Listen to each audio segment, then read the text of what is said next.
Good day, everyone. We are the Group 4 and we will be discussing the normative architecture of reality towards an object-oriented ethics, the post-humanist or the proto-ethics.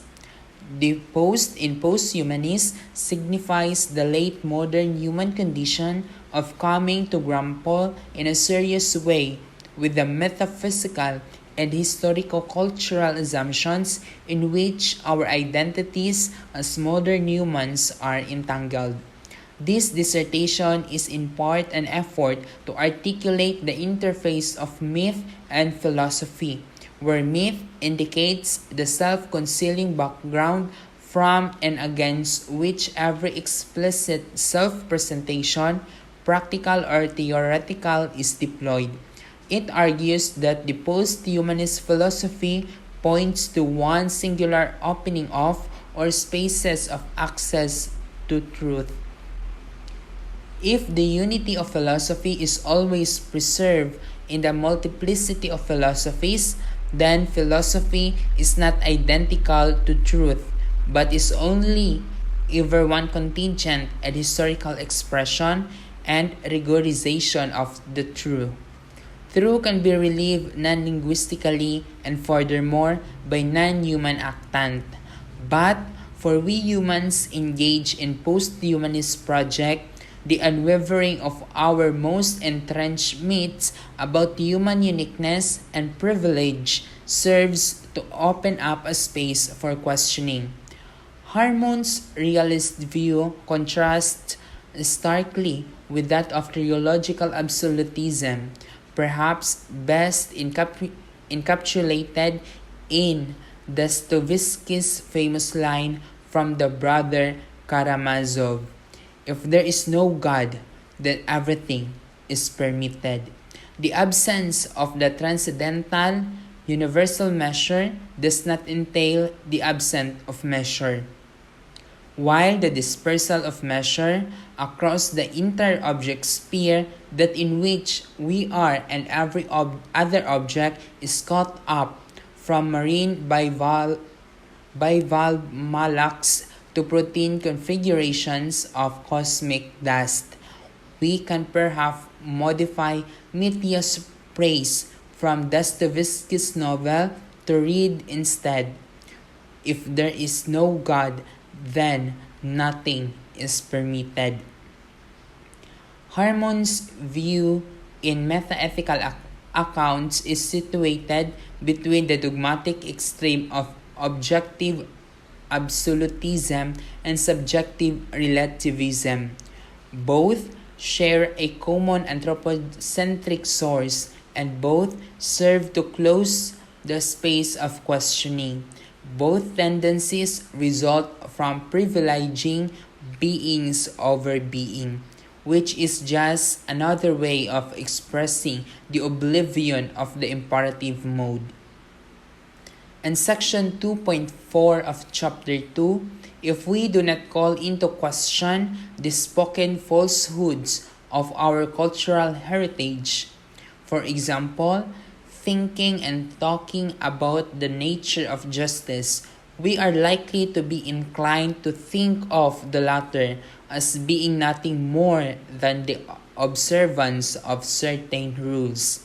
If we reduce justice entirely to the production and observance of contingent namoi, we may, in turn, be tempted to agree with Trazumako's view that this rule are so many devices for securing the interests of others against our interest.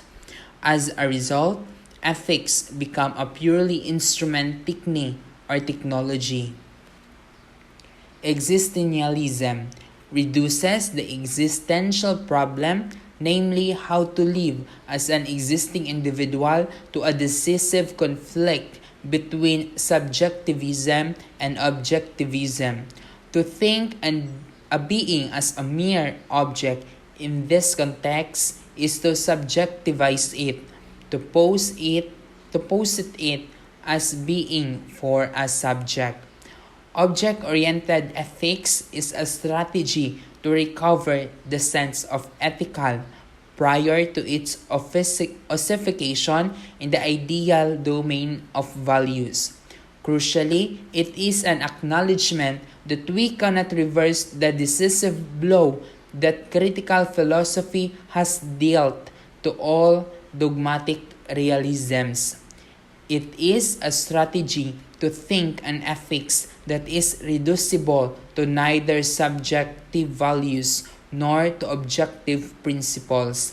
The project is not to reduce human beings, purportedly the only moral agent in the cosmos, to the level of mere things.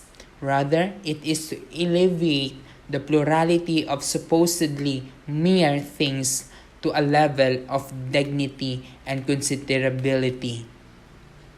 In 2007, Quintin Milasco, Graham Harman, Ray Brassire, Ian Hamilton Grant, and Graham Grant spoke at what would later be dubbed the first speculative realism event. The four original members of this nascent movement differ widely but are unified in the face of common antagonist, the correlationism. It is the Kantian view that human phanatoid constitutes both the intelligibility of the word and the insuperability limit to any transcendence of this eligibility. In the words of Milasco, correlationism is the idea according to which we only ever have access to the correlation between thinking and being, and never to either term consider apart from the other.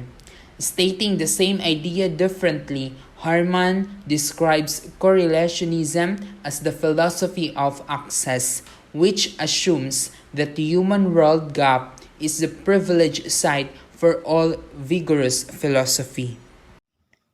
The implication that difference is the one irreducible metaphysical primitive in Melissu's argument is appealing. However, his Cartesian Lockean privileging of the quantitative over the qualitative is troubling and not at all necessary. On phenomenological grounds, it is agreeable that the qualitative features of a thing reveal its nature and reality more than do its quantitative features. In the real colors and resonance and warmth, we perceive the consistency of a real thing, according to Alfonso Linges.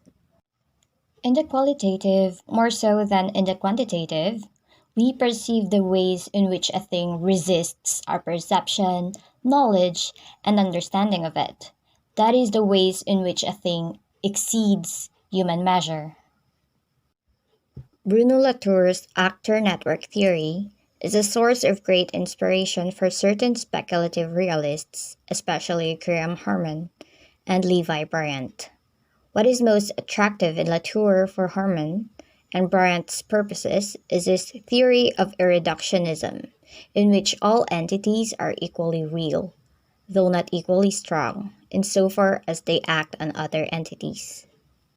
According to Latour, every entity, from germs and weather patterns to democracies, is an actor, to the extent that, in the words of Bryant, it makes a difference vis-a-vis its network with other entities. Another aim of the pursuit of an irreductive flat ontology is the neutralization of all metaphysical hierarchies. To this end, Manuel de Landa argues, while an ontology based on relations between general types and particular instances is hierarchical, each level representing a different ontological category, organism, species, genera, an approach in terms of interacting parts and emergent wholes leads to a flat ontology, one made of unique, singular individuals differing in spatio-temporal scale but not ontological status. On this view, the continuum of being is structured according to an unusual mereology in which 1. Every part is a whole. 2. There is no one given part or emergent whole that can claim ontological dominion over the others. And 3. The emergence or self presentation of new wholes is at once metaphysically and epistemically bottomless. Also, against reductionism, Grant claims that what phenomena are cannot be reduced to how they appear for any given apparatus of reception, technological or biological. Harman, Barrett, and Grant all endorse this claim, but for radically antithetical reasons, in light of which we oppose Harman on one side to Barrett and Grant on the other. For Harman, real entities are withdrawn from each other owing to their status as mystical, qua ineffable, nomina, vacuum sealed away from every possible relation. For Bryant and Grant, in contrast, real entities withdraw from other entities at the phenomenal level, owing to something excessive in the nature of appearance itself. Herman argues that individual entities of various different scales, not just tiny quarks and electrons, are the ultimate stuff of the cosmos, and that these objects cannot be reduced to anything else, but must be addressed by philosophy on their own terms. One undermines objects when one claims that objects are unreal because they are derivable of something deeper. Objects are too superficial to be the truth. Efforts to reduce objects to some deeper, more essential building blocks such as atoms, quarks, monads, animal spirits, etc., are examples of undermining. On the other hand, overmining occurs when one claims that objects are unreal because they are useless fictions, compared with what is truly evident in them, whether this be qualities, events, actions, effects, or givenness to human access. Here, objects are declared too falsely deep to be the truth. For Herman, every object, as an irreducible, unified whole, is ultimately a constellation of four elements: 1. The real object, 2. Real properties, 3. The central object, and 4. Central properties. As might be expected, only the central object and central properties are phenomenal, that is, can be experienced sensuously by other objects. Harman argues that not every property is equally essential to the intelligibility of a given object. Real properties, then, even as essentially constitutive of the being of a given object, are forever withdrawn, concealed from intellection and sensation alike, behind the superficial appearances through which the object is accessible for experience. The real object in this story is that unified, autonomous whole of which the so called real properties are essentially delimitative. It is in Harman's evocative language, a dark crystal veiled in a private vacuum, irreducible to its own pieces and equally irreducible to its outward relations with other things. Human beings are always in a state of knowing and not knowing. This means a priori. A divide between knowing and not knowing cannot be established if one does not commit to knowing more about what one does not know. It can also not be achieved if the determination to know is half hearted. The theory of Vicar's causation. Harman states that every object, whether perceptual, that is, seen, or conceptual, that is, thought, is at once real and sensual. He further quotes that if contact in the realm of the real is already impossible, but contact in the sensual realm is an absolute requirement, that obviously the sensual realm of the experience must be where all the causation is triggered. The real objects that withdraw from all contact must somehow be translated into sensual caricatures of themselves, and these exaggerated profiles are what must serve as fuel for the causal relations that are impossible between concealed things. Somehow, the events that occur in the sensual sphere must be capable of a retroactive effect on the reality that lies outside all experience. He says that the central counterparts of real objects are but products of interaction, this reality. Harman took Alfred North Whitehead's discussion on volcanoes and came to conclude in his book Guerrilla Metaphysics that an object is nothing more than a perception of other entities, and those entities made up of still further perceptions. It is also rational effects that occur indirectly in some nominal reality held away from them. Vacuous actuality is a state where real objects are abstained from endo-level, which is between the whole and its parts, and exo-level, which is between the object and other objects' relations. For Harman, real objects are ineffable, vacuum-sealed, nominal core that withdraws every relation. The author of the paper, however, argues, and I quote, that real objects are excessively material, inexhaustible plenum of demands dictating the terms of an overwhelming, virtually infinite number of relations. They aren't non-relational, but every relation is both underdetermined and underdetermining. According to Heidegger, technological discourse unfolds by positioning or framing all entities purely as resources for human consumption.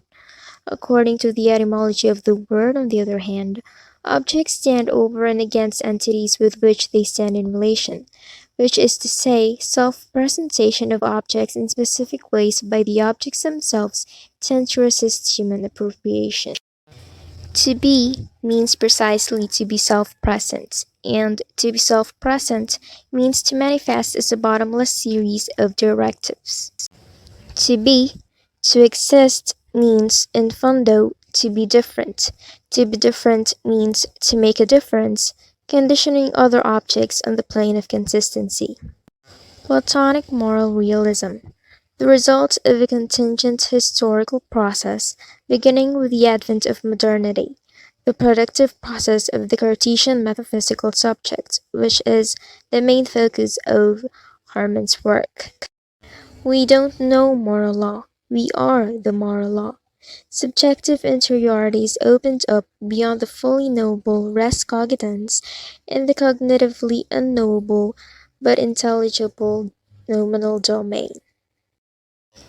Inner object sphere, where things happen, where the ongoing being does work. Objects in the inner object sphere relate to each other interpretively. Interpretation is a state of being exposed but undetermined by other objects' demands. Each major ethical framework, like utilitarianism, which is the topic of group force presentation back then, strive to simplify hearing and responding to an object's demands for privileged humans. This, however, excluded non-humans and human groups alike, like animals, women, and non-whites. Humans have two ways to respond to a problem. These are this, which is the identification and subjective feeling, which is consulting to oneself and making decisions through those feelings identified, and view from nowhere of objective statistical analysis. This is gathering data from the outside and using them to make decisions. Where stems the major flaw in essentialism? It is said to be ontic rather than ontological, being cut off from being, with facts rather than truth. Now, what is the difference between facts and truth? Facts are deeper than values. They are abstracted, isolated, and passed along. They are the recorded information themselves, the data, the calculations. And truth is deeper than facts. It is an inexhaustible, ongoing source of origin of the being. It is the one who gives information themselves. It is the person from where the information comes from.